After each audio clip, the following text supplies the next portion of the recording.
سلام،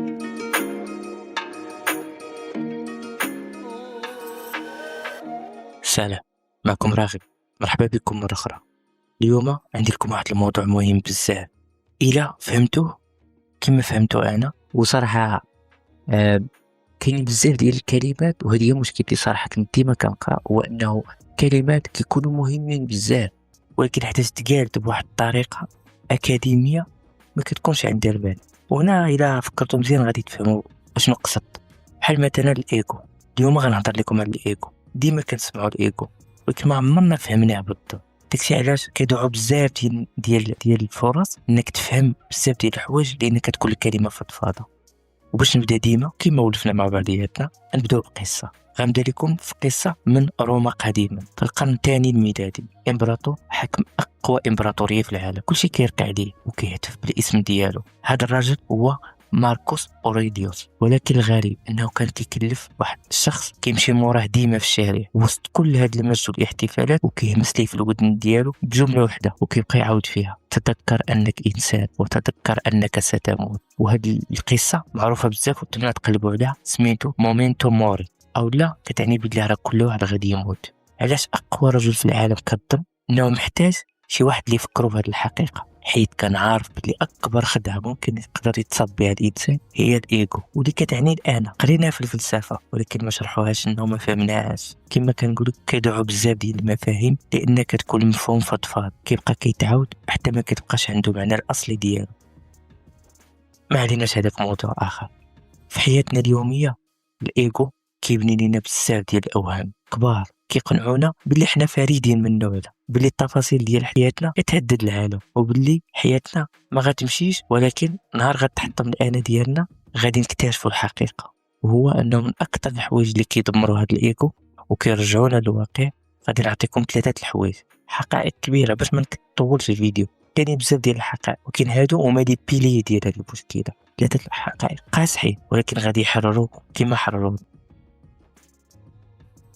غادي نبدا باول حاجه، وهي تاثير بقعه الضوء او سبوت لايت ايفيكت. هادي شحال من مره كتكون خرجتي مثلا وطحتي مثلا في الشارع، ولا كنتي لابس شي حاجه ماشي هي هذا، وكتحس بلا كاع الناس كيشوفوا فيك ولا راه بيضحكوا عليك. هادي حاجه عاديه. غادي نعطيك قصه. سنه 2000 العالم توماس غولوفيتش في جامعه كورونين دار تجربه مشهوره وسماها السبوت لايت ايفيكت، اللي هي تسمات بها نيت هذه القضيه. جا طلاب. اش كتعني سبوت لايت ايفيكت؟ هو انه بحال واحد الضوء، عرفتي كيكون داخل شي واحد ستاند اب كيدير مثلا شي عرض، وكتلقى ولا فنان كيكون واحد الضوء وسط القاعه شاد عليه هو بوحدو، فهكا كتحس انت بحال داك الفنان وسط قاعه مظلمه والضوء مركز عليك. جا الطلاب ولبسوا قمصان غريبه، حوايج غريبه، وكلهم كانوا كيحسب لهم بلي 50% ديال الناس مهتمين ولاحظوا الحقيقه ديالهم. ولكن في نهايه التجربه تصدموا ولقوا بلي يلاه 20% اللي لاحظوا. شنو هي الخلاصه؟ هو ان الايغو كيقنعك بلي انت راك تحت الاضواء طول الوقت، بينما الحقيقه واللي صادمه بلي كاع الناس مشغولين بالايغو ديالهم حتى هما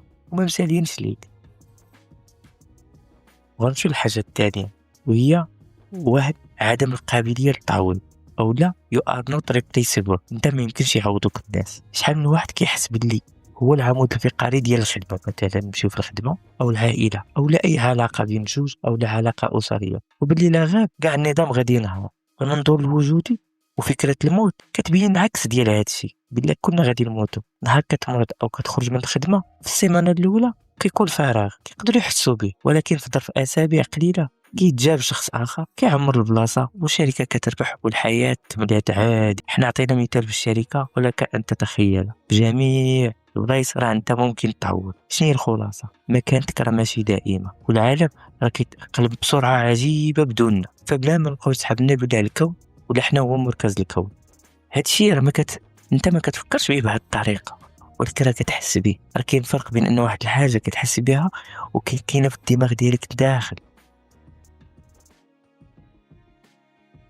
وغنمشيو لنقطة أخرى اللي هي كتسمى نقطة زرقاء باهتة أو أوبيد بلو دوت. مهما جاب لك الله باللي صراعاتك وإنجازاتك كبر بزاف، شوف غير الكوكب اللي عايش فيه، قداش حنا في هذا الكون هذا كامل بحال واحد حبة الرمل في واحد الصحراء كبيرة. غنعطيك قصة. سنة 1990 منين جاتني هاد بول بلوتوث مركبة فضائية سميتها فواياج واحد، وهي طالعة مع المجموعة في المجموعة الشمسية على بعد 6 مليار كيلومتر. صورات الأرض العالم، وكان فيها العالم كارل ساغان، وكتب في ديك الصورة مقال شهير سميتو بار بلوتوث. اشنو كتعني؟ قال بلي هاد الكون كامل من النقطة اللي كانوا كيشوفوا فيها هما صغار بزاف، هذيك النقطة اللي حنا فيها وكنبانو صغار هي أصلا صغيرة في وسط واحد الكون كبير. شنو هي الخلاصة؟ كاع الملوك والرؤساء والحروب والأحزاب اللي دازو ديال البشر اللي داز فوق هاد الأرض من البداية ديالها، راه هو بحال واحد الدورة ديال الغبار كما قلنا. فهاد الكون اللي عملاق بزاف، فالإيجو ديالك قدام هاد الكون راه لا يزن شيئا.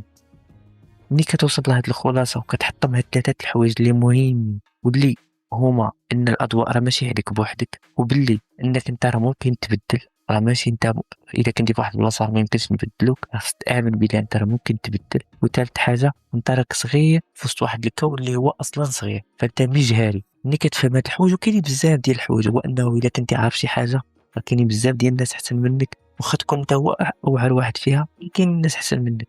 واذا كنتي غتطمح انك تكون لاباس عليك راه ديما غتلقى واحد اكثر منك. وكاينين بزاف ديال الحوايج، ولكن انا حاول نعطي هاد 3 الحوايج نتمنى انك تصنت ليهم مزيان باش تفهم. وباش نختم الفيديو حاولت يكون على شكل انني نهضر عادي، ما نوجد حتى شي حاجه، غادي نهضر عادي. هو الاوترو نعطيك واحد القصه. انا عارف بلي هاد الشيء يقدر يجي قاسي، زعما صراحة من المؤسف انك تجلس وتسمع بلي راسك راه ماشي هو محور الكون، وبلي الحياة غتمشي بيك ولا بلا بيك، وبلي ديما راه كاين ما احسن منك، وديما غيكون ما اغنى منك شحال ما درتي ديال الفلوس. ولكن تخيل معايا واحد اللحظة، تخيل وصلتي واحد السن وجا ولدك كبر وبغى يخرج يواجه هذا العالم الحقيقي اللي برا الدار، حيت كنعرفوا ملي كنكونوا صغار في الدار كنكونوا حنا هو مركز الكون، اخاص لك كنا بوحدنا ولا مهم كنكونوا حنا، فهمتيني؟ الوالدين ديالنا ديما كيبغيو لنا داك الشيء حيت كنكونوا حنا هو مركز الكون ديال الدار، ما تضربوش ما ديرليش. ولكن هذاك ولدك كبر وبيخرج العالم الحقيقي اللي انت عارفه شنو فيه، وقال لك اشرح لي شنو كاين برا. واش غادي تحاول تبدا تقول ليه ترك احسن واحد في العالم كما كتقول لي الا دار شي حاجه تقول ليه برافو هذه، وغتقول ليه انت راه كلشي كيصفق ليك كما انت كما انا كنصفق ليك، ولا درتي حاجه زوينه وراه كلشي غيبغي لك الخير كما انا كنبغي لك الخير، ولا غتبغي تخليه يواجه ديك الحقيقه واخا قاصحه، ولكن خصو يواجهها كما واجهتيها انت، وغادي تحاول تهرس ليه داك الايغو ديالو باش تبني ليه شخصيه قويه وصلبه ما كتهزاش الريح وما كتصدمش في الواقع.